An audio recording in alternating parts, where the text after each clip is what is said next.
नमस्कार दोस्तों, स्वागत है आपका हमारे YouTube channel your legal rights में। मैं हूं एडवोकेट विष्णु चौधरी। दोस्तों, आज जो हम बात करेंगे सवाल से, हमारे व्यूअर पूछना चाहते हैं, क्रिमिनल प्रोसीडिंग से रिलेटेड ये सवाल है।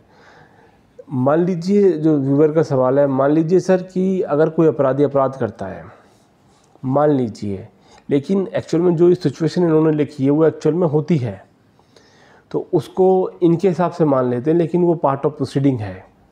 जो उन्होंने सवाल पूछा है वो पार्ट ऑफ प्रोसीडिंग है। इस तरह की सिचुएशन, इस तरह के हालात क्रिमिनल केसों में अक्सर बनते हैं। कभी कभी क्या होता है, कुछ अपराधी अपराध करके भाग जाते हैं। सवाल उनका यही है कि मान लीजिए सर, कोई व्यक्ति किसी की हत्या करके भाग जाता है और पुलिस की गिरफ्त में नहीं आता। अक्सर ऐसा केसों में होता है कि कुछ जो 5-6 लोग कोई अपराध कर देते हैं तो 1-2 गायब हो जाते हैं, अंडरगोन हो जाते हैं, मिलते ही नहीं हैं। ना उनके यार दोस्त को मिलते, ना परिवार को मिलते। पुलिस परिवार को भी उठा लाती है, तब भी उन अपराधियों की गिरफ्तारी नहीं हो पाती। तो परिवार के लोगों को भी दबाव बनाने के बाद, परेशान करने के बाद पुलिस को छोड़ना पड़ता है। अब इसी तरीके से ये सवाल उठ के आ रहा है।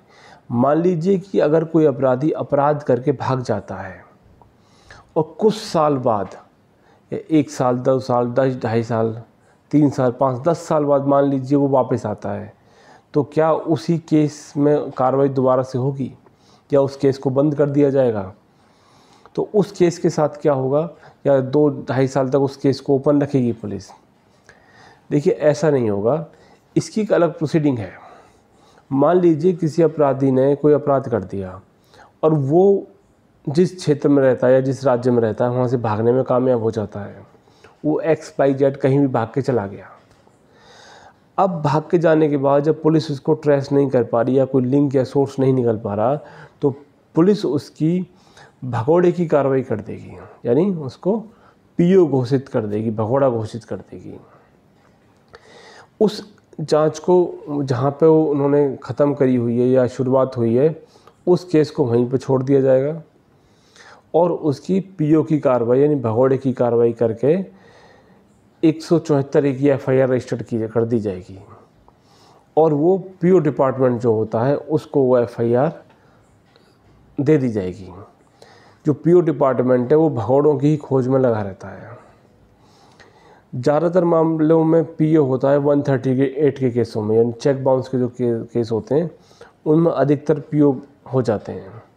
कुछ क्रिमिनल केसेस में बहुत PO हो जाते हैं। तो उस केस के अंदर वो डिपार्टमेंट जो है उस भगोड़ों के पीछे लग जाता है और जब वो भगोड़े गिरफ्त में आ जाते हैं तो उनको कोर्ट में पेश किया जाता है और साथ में जो मेन केस होता है जिस केस में उसको भगोड़ा किया गया है उसके साथ उसको फाइल को क्लब कर दिया जाता है।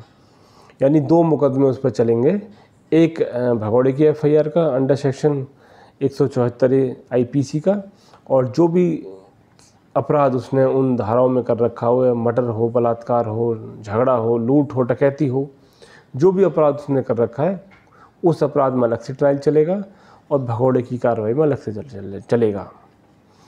तो यानी अगर कोई व्यक्ति कोई अपराध करके कहीं भाग गया तो उसको उसका पीछा इतनी आसानी से छूटने वाला नहीं है।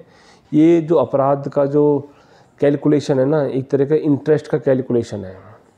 अगर आप भाग गए तो आपका इंटरेस्ट तैयार हो रहा है, यानी आपका जो चूड़ियाँ हैं ना, कानून की भाषा में जो कहें, वो टाइट हो रही हैं और जैसे जैसे मौका लगेगा या आपके पास पुलिस पहुंच ही जाएगी, आपको समय लग सकता है, लेकिन धीरे धीरे वो जो केस है वो आपको उखड़ेगा पुराना।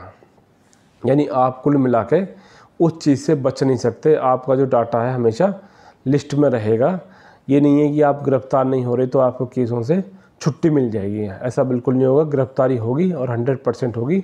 जब भी समय मिला या पुलिस की नॉलेज में आए आप लोग और किसी भी तरह से कोई भी जानकारी आपके खिलाफ़ मिली तो गिरफ्तारी होगी और जेल भी जाना पड़ेगा। आशा करते हैं दोस्तों हमारे द्वारा दी गई जानकारी आपके काम आएगी। फिर एक नई जानकारी के साथ आपसे दोबारा मुलाकात होगी।